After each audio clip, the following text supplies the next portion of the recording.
کل میں نے ہمارے ایک مخلص ہیں، وہ اپنا نیا مکان بنا رہے ہیں، 3 مکان بنا رہے ہیں ان کی فیملی. میں نے انہیں ایک عمل بتایا، آج آپ کو ہی بتا دوں، طرفت عین پہ یاد آئی بات. ذرا یہ عمل غور سے سنیے گا، ہر اس شخص کے لیے جو نیا مکان چاہتا ہے، نیا مکان بنا چکا ہے، نئے مکان میں رہ رہا ہے یا نیا مکان بنائے گا. میں نے کہا آپ نے نیا مکان بنایا ہے، ان قریب شفٹ ہونے والے ہیں، منتقل ہونے والے ہیں، اس کا کوئی حل بھی کیا؟ کہ سب سے پہلے اس نئے مکان میں 3 نقصانات ہیں، اور آپ نے ایک بات اکثر سنی ہوگی، ہمیں گھر راس نہیں آیا، مکان شفٹ کیا، یہ حادثہ، یہ واقعات، جانی نقصان، مالی نقصان، پریشانیاں، مشکلات، مسائل، ہمیں نہ لوگوں کی نظر کھا گئی، یا یہ فلاں فلاں، آپ نے سنا ہوگا. آج میں اس کا راز بتاتا ہوں، یہ ہمیشہ راز یاد رکھیے گا، اور میری یہ بات ضرور پھیلائیے گا، بتائیے گا، لوگوں کا نفع ہو جائے گا، بھلا ہو جائے گا. نیا مکان جب بھی بنتا ہے، اور جتنا خوبصورت ہوگا جنات کو بڑا پسند آ جاتا ہے.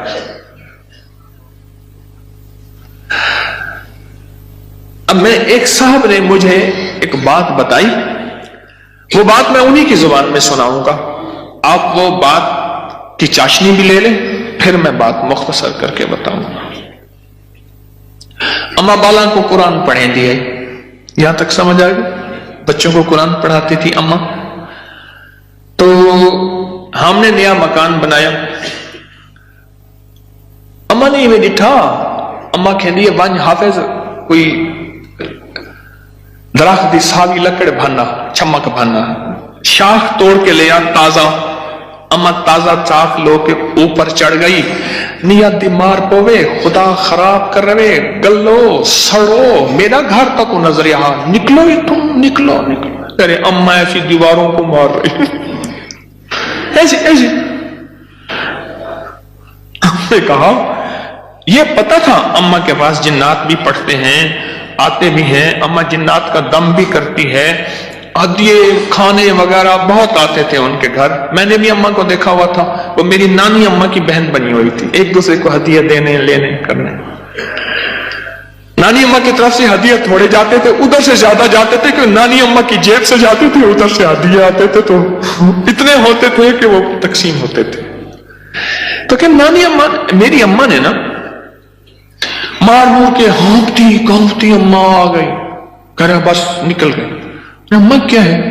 کہہ رہے نیا مکان بنایا، ان کو اچھا لگا، گزرے جا رہے تھے، اوپر جو سیڑھیوں کی بمٹی تھی وہاں جا کے انہوں نے اپنا ٹھکانہ لگا دیا، مٹی لینے پہانا پڑی، اپنا سامان لگا رہے تھے تو مجھے نظر آ گئے، نکال کے آئی ہوں. اچھا یہ ایک نہیں کئی واقعات ہیں. آپ کے گھر میں بہترین گھر بنا اور آپ کے گھر میں گندی کیچڑ کے 5-10 کتے، جو گرمیوں میں نا آپ نے دیکھا ہوگا نالیوں میں کتے بیٹھے ہوتے ہیں، بڑی ساری زبان نکال کے ہانپ رہے ہوتے ہیں، گندی نالی میں پانی گزر رہا ہوتا ہے تو ان کا جسم کچھ ٹھنڈا ہوتا ہے.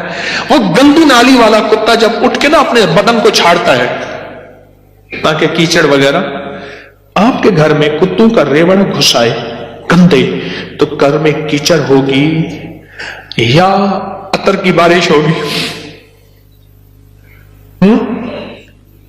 بدبو، غلاظت، نجاست، خباثت، یہی کچھ ہوگا اور کیا ہوگا. جس گھر میں شیاطین آ جائیں اور شیاطین کا پورا قافلہ آ جائے اور فیملی آ جائے، جو کہ ہر بیت الخلاء میں ہوتی ہے، خبث اور خبائث، مذکر اور مؤنث، مائی اور جوان، ہر بیت الخلاء میں ہوتے ہیں. جو جتنا بیت الخلاء کو ٹائلیں لگا دے، لگژری بنا دے، ہمیں دھوکہ ڈال دیا اس ٹائلوں نے اور شیشے نے اور کمکموں نے. میرے کملی والے نے فرمایا ہر بیت الخلاء میں فیملی رہتی ہے. بھائی میاں بیوی ہوگی تو بچے ہوں گے نا، تو میں فیملی ایسے تو نہیں کہہ رہا. خبث اور تو سب سے پہلے تو جنات، شیاطین. دوسرا جو ہوتا ہے،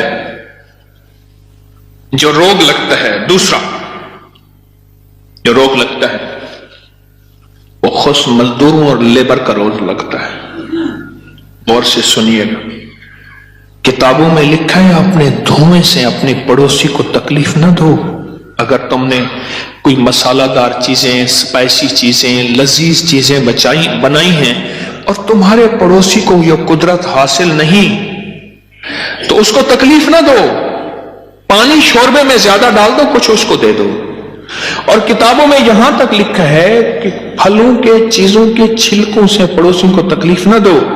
اگر کوئی اچھی اعلیٰ چیزیں کھائی ہیں تو اپنے پڑوسی کے گھر سے دور رکھو، اس بیچارے کو تکلیف ہوگی کہ اللہ میری جیب میں بھی ہوتا میں بھی کھاتا.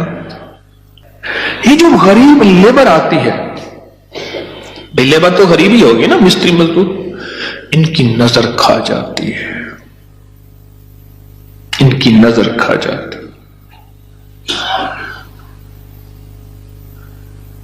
میں نے بکریاں رکھی، 8 بکریاں تو ذبح ہو گئی اور لیبر کھا گئی، 9ویں جو ہے آخر حرام ہو گئی اور چھری کے نیچے بھی نہیں آئی. میں نے کہا نکالو یہاں سے بکریاں.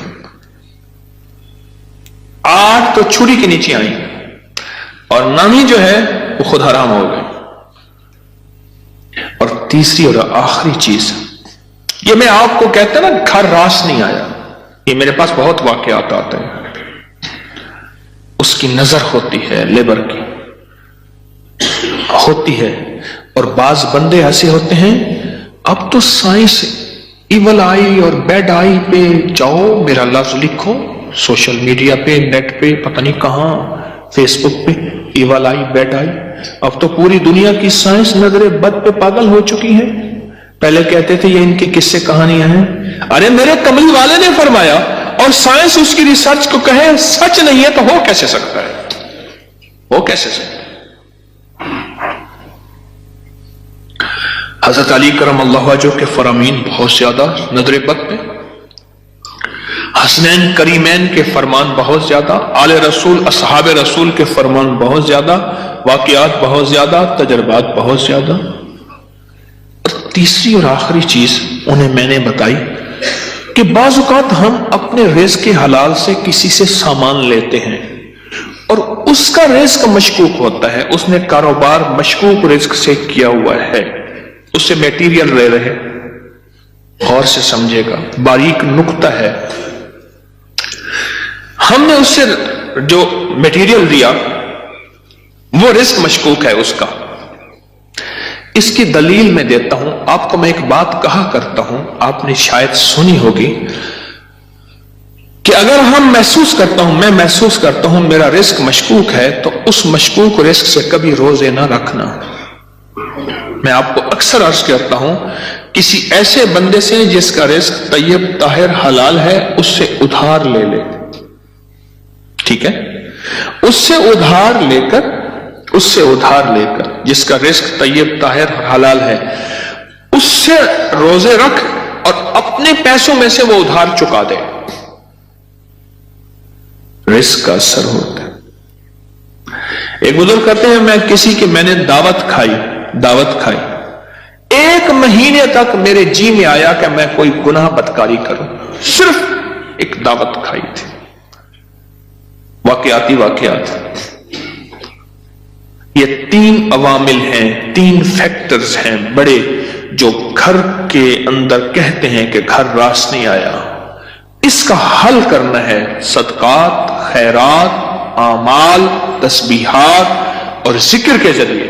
اس کا حل کرنا ہے صدقات، خیرات، اعمال، ذکر اور تسبیحات. اس کا حل کرنا ہے. اب یہ سنتے جائیے، غور سے سنیے گا، توجہ سے. نئے گھر میں جب بھی داخل ہوں سب سے پہلے تو یہ سوچیں کہ میں گھر کس رزق سے بنا رہا. یاد رکھیے گا مشکوک رزق، یا اپنے ایسا موضوع چھیڑ دیا کہ اس موضوع کو مجھے کچھ بتانا پڑے گا. سب سے پہلے تو یہ ذہن نشین رکھیے گا، رزق مشکوک کبھی زندگی اور نسلوں میں چین سکون نہیں دے سکتا، کبھی نہیں دے سکتا۔ وہ کیسے ہوگا اس کے میرے پاس واقعات ہی واقعات۔ میں ایک چھوٹا سا صرف واقعہ سناتا ہوں، میں نے کئی واقعے دیکھے۔ پتہ چلا کہ بیٹا فوت ہو گیا خودکشی میں، گرمی تھی، گھر تھا بڑا سارا، یعنی ادھر بھی گھر کے لان تھا، باغیچہ تھا، ادھر بھی باغیچہ تھا، بڑا بہترین گھر بنا ہوا تھا۔ اس وقت محسوس ہو رہا تھا یہ گھر کو بنے 35-40 سال ہو گئے۔ چارپائی جب پڑی تھی تو ہمارے ہوتے ہوئے دھوپ آ گئی، تو چارپائی کو میں نے گھسیٹا اور ایک بیل تھی بڑی خوبصورت، اس کے نیچے لے گئے۔ ایسی وہ بندہ رو رہا تھا، وہ اپنے علاقے کا مجسٹریٹ تھا، میں نے اس کی مجسٹریٹ ہی دیکھی ہے۔ بٹھے والے کو حکم تھا کہ اتنی اینٹیں پہنچانی ہے ورنہ بٹھا کسی شکایت کی وجہ سے سیل ہو جائے گا۔ سیمنٹ والے کے ذمے تھے کہ اتنی سیمنٹ کی بوریاں پہنچانی ہے ورنہ تو 2 نمبر سیمنٹ بیچ رہا، تجھ پہ آبجیکشن لگ جائے گا۔ ریت والے، اینٹ والے، ہر میٹیریل والے کے ذمے تھا کہ تو نے پہنچانا ہے، بہترین مکان بنا، بہترین مکان بنا۔ اس گھر میں رہا اور کبھی سکھ کا سانس نہ لے سکا۔ بیوی مر گئی، بیٹا اڑ گیا کہ میں نے ماں کو گھر میں دفن کرنا ہے۔ جو گھر کے پچھلی طرف کا باغیچہ تھا وہاں ماں کی قبر تھی، اور خودکشی مر کے کہنے لگا مجھے ماں کے قدموں میں دفن کرنا ہے۔ 2 قبریں گھر میں بنی ہوئی تھی، بیٹھا ہوا تھا، ریٹائر، مر گیا، اور پھر اس کا کوئی وارث نہیں تھا۔ وہاں پتہ چلا اس شہر میں کہ ہمارے مرشد آئے ہیں، کچھ لوگوں کو بھاگ آئے۔ ایک بابا آیا ریٹائر، تو میں نے کہا بابا جی مرشد بس میرے گھر چلیں، دعا کر دیں، کھانا کھا لیں۔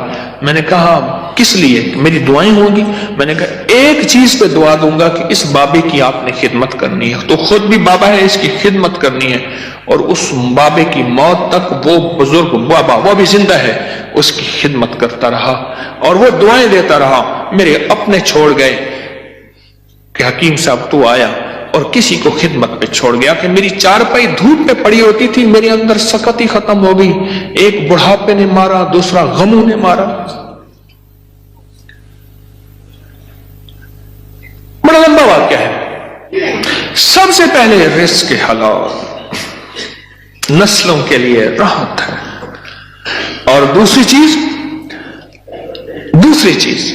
ہمارے ایک جاننے والے ہیں، ان کی زندگی میں مسائل ہی مسائل ہیں، مشکلات ہیں، غم ہی غم ہیں۔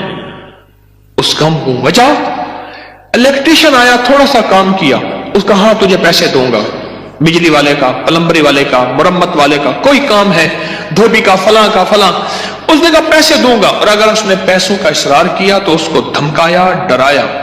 چھوٹے چھوٹے لوگوں کے پیسے کھاتا گیا، نسلوں میں غربت، تنگ دستی نے گھیر لیا۔ اب مجھ سے اعمال پوچھتے ہیں، اور رزق وہ ہوا جو کالا ہوا، دھن کالا ہوا، اور جس میں غریبوں کی آہیں ہوئیں، تو میں کتنے اعمال کر کے اس گھر میں کیسے سکون پائے گا؟ مجھے بتا تو صحیح۔ اس کی مثال پتہ ہے کیا ہے؟ خنزیر کو بڑے خوش و خضوع سے لٹا کے کہتا ہے بسم اللہ اللہ اکبر، تو خنزیر حلال ہو جائے گا۔ کتے کو لٹا کے تو کہیں بسم اللہ اللہ اکبر، چھری بھی تیز ہو، قبلہ رخ بھی ہو، باوضو بھی ہو، اور تکبیر بھی پوری پڑھ، تو کتا حلال ہو جائے گا؟ خنزیر حلال ہو جائے گا؟ نہیں ہوگا۔ کوئی بات نہیں، گھر چھوٹا ہے، کوئی حرج نہیں۔ ان چیزوں کے خیال کر کے اب عمل بتا رہا ہوں۔ گھر میں 81 دفعہ سورت یاسین، جب نئے گھر میں داخل ہوں 81 دفعہ سورت یاسین مل کے بیٹھ کے خود پڑھیں، کرائے کے بندے جمع نہ کریں۔ 81 دفعہ سورت یاسین، اول آخر 7 بار درود پاک، ہر دفعہ بسم اللہ الرحمن الرحیم مل کے پڑھ لیں۔ ایک دوسرا، ہر کونے میں 11 دفعہ آیت الکرسی مل کے پڑھ لیں۔ کوئی اس کونے میں گھر کا بندہ پڑھ لے، کوئی اس کونے میں، گھر کے چاروں کونے میں 11 دفعہ آیت الکرسی، اور ایک دفعہ گھر کے درمیان میں 11 دفعہ آیت الکرسی 2، اور گھر کے چاروں کونوں میں 3 دفعہ اذان، 3 دفعہ اذان۔ یہ جو اذان ہم نماز کے لیے کہتے ہیں، پڑھتے ہیں، ایک ہے اذان پڑھنا، ایک ہے اذان دینا۔ اذان دینے کے لیے انگلیوں میں انگلیاں ٹھوسنی پڑتی ہیں، قبلہ رخ بھی ہے، مسجد ہے، منبر ہے یا چبوترا ہے، نہیں، اذان پڑھنا وظیفے کی شکل میں ہے۔ تو 3 دفعہ اذان چاروں کونوں میں، کتنا ہو گیا یہ؟ 3 عمل ہو گئے، میں نے 5 عمل بتانے ہیں۔ اور چوتھا یہ ہے کہ وہاں جا کے 1 دن، 3 دن، 7 دن یا 11 دن، 1 دن، 3 دن، 7 دن یا 11 دن اتنا پکائیں کہ لوگوں کو کھلائیں، اور خاص طور پہ ان لوگوں کو جن کو اتنا اچھا کوئی نہیں کھلاتا۔ کتنے عمل ہو گئے؟ 4۔ اور آخری عمل یہ ہے کہ گھر کو مہمان کی نیت سے بنانا ہے۔ شیخ الحدیث رحمۃ اللہ علیہ نے پوچھا، ماشاءاللہ بڑا اچھا گھر بنا ہے، کس نیت سے؟ حضرت بچے بڑے ہو گئے، گھر کی ضروریات بھی ہیں سارا۔ فرمایا تو بڑا چھوٹا بیپاری نکلا، تو دلی کا پنجابی سوداگران کا تاجر تھا، اس نے گھر بنایا، حضرت کو بلایا، تو انہوں نے چھوٹا گھر بنایا۔ ارے تو یہ نیت کر لے کہ یہ میں گھر مہمانوں کی نیت سے بنا رہا، اور مہمان آئیں گے ان کو کھلاؤں گا، پلاؤں گا، ان کو بٹھاؤں گا، بس۔ اور پھر فرمایا دیکھو جیسے کوئی بندہ روشن دان رکھے، اور کیوں رکھا؟ روشنی کے لیے، ہوا کے لیے؟ ارے نہیں، اس نیت سے رکھ کے اذان کی آواز آئے گی۔ جب تک روشن دان رہے گا تیرے لیے ثواب نیکیاں لکھی رہیں گی۔ پھر اگلی بات جو فرمائی وہ بڑی باریک بات ہے، حساس بات ہے، وہ سن لینا۔ فرمایا بدترین پیسہ وہ ہے جو میٹیریل اور بلڈنگ میں خرچ ہو۔ جب تو مہمان کی نیت کر لے گا وہ تیرا پیسہ بہترین بن جائے گا۔ سمجھ گیا نقطہ باری؟ اب وہ تیرا پیسہ بہترین بن جائے گا۔ اور تو نے اگر مہمان کی نیت نہ کی اور مہمان کی خدمت کا جذبہ نہ لیا، وہ تو بدترین پیسہ ہے، اللہ کے ہاں ناپسندیدہ ہے۔ جو میرے رب کے ہاں ناپسندیدہ، اس میں سکون آ سکتا ہے، چین آ سکتا ہے، راحت مل سکتی ہے، خیر مل سکتی ہے، برکت مل سکتی ہے؟ کیسے مل سکتی ہے؟ اس میں تو برکت مل ہی نہیں سکتی۔ مہمان کی نیت کر، مہمان کی نیت کر۔ یہ 5 چیزیں ہیں نئے مکان بنانے کے لیے، نفع مند ہے، اور 2 احتیاطیں، ایک اور ایک رزق حرام۔ 5 عمل، 2 احتیاطیں، یہ نیا مکان بنانے